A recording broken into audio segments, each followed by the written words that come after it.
For 2 years, we've told you about the rising water in the Great Lakes. The impacts have been incredible, from disappearing beaches to homes actually falling into the water. Lakes Michigan and Huron were the slowest to rise and only now are setting new records.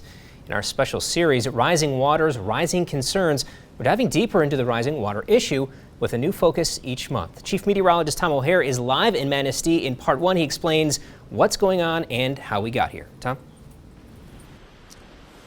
Well, Kevin, take a look behind me. Just some of the erosion here in Manistee is incredible at this point. Back here, that used to be the path down to the water's edge, way over there. This is a lot of erosion, and this is a small sample of what's going on, not just Lake Michigan, Huron, but all around the Great Lakes. Not a good situation. Plus, the problem is Lakes Huron, Michigan just recorded their first record high level in January. February will go down as a record too, and there's plenty more coming this year. Here's a look at how the lake went from all-time record lows to where we are now in just 7 short years. In the winter, it was January 2013 was the lowest out of 100 years of monthly records that was ever recorded. If you were around Lakes Michigan, Huron in 2013, you remember it. The lakes seemed to be disappearing.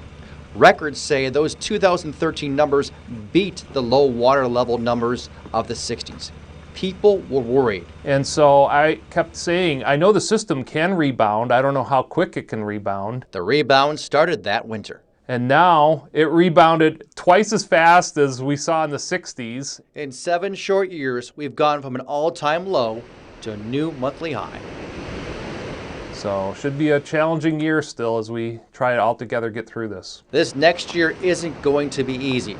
But how did we get to these water levels so fast? Record wetness, wetness, and wetness. And it's the precipitation inputs that have come into the basin.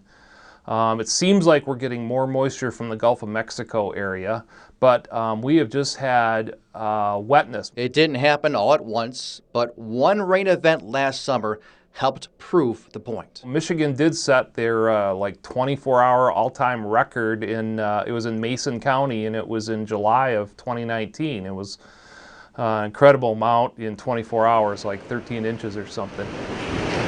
And the recent weather patterns haven't helped our current situation. You know, it's precipitation versus evaporation leaving the basin minus what kind of goes through the system. And we had really high evaporation in the fall of 2012. We lost an extra foot of water on Lake Michigan Huron, which is an incredible amount. Here's what we need. Try to understand the evaporation is basically you want the warmest water and the coldest air coming over it, usually with a little bit of wind. We've had a kind of a period of calm air and in the mid-30s.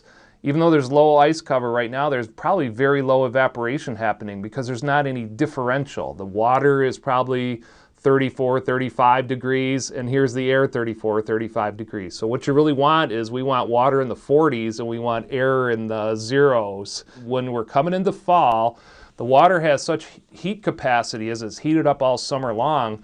That's when the evaporation happens.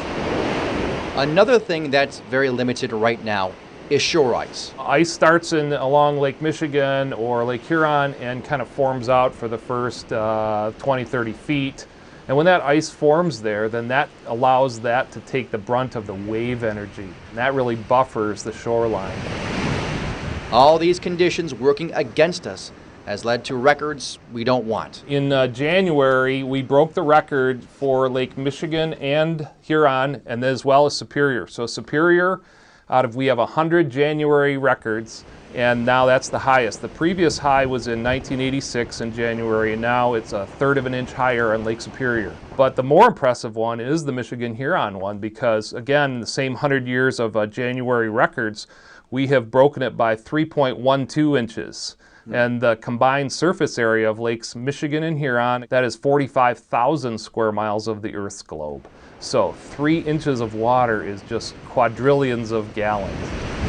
Is there anything that can be done? These are great questions. Is there any kind of engineering things to deal with these high lake levels? And really the answer is no. Sometimes this whole issue has been kind of a disaster in slow motion.